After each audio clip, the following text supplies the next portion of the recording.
Во мојот 4-годишен мандат ќе ги вложам сите напори за да го вратам сјајот на конзулска Битола.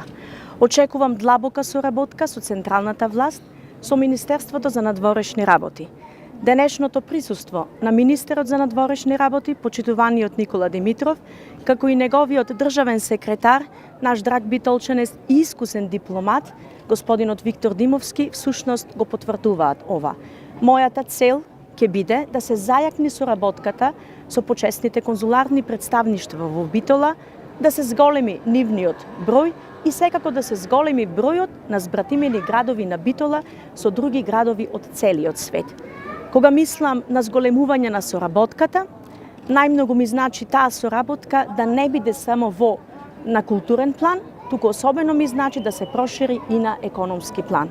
Знаеме дека демографската слика во општина Битола долги години наназад покажува пат, старење на населението, младите ни заминуваат. Ние мораме да отвориме перспектива за нив. Ние мораме да отвориме перспектива за мали и средни бизниси. Ние мораме да отвориме нашата економија кон светот и светот да дојде тука кај нас во нашиот град.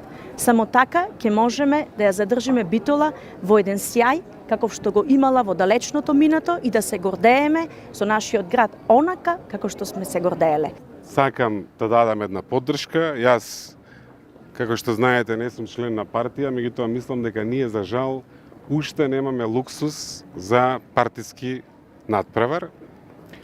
Бидејќи ни беше срушен и понижен системот, имавме очигледна неправда, институциите не реагираа, се организиравме како нација и како општество, успеавме првиот чекор да го направиме минатиот декември.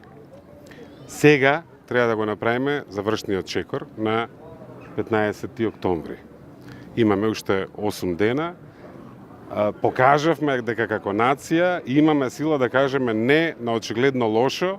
Сега треба да покажеме дека имаме сила да си го изградиме системот послен од што беше. И затоа мислам дека можеби следниот пат ќе има некаков надпревар, сега уште нема. Сегашната битка е да си ја спасиме и да си ја изградиме Македонија да не биде подсврста и да не биде сигурна.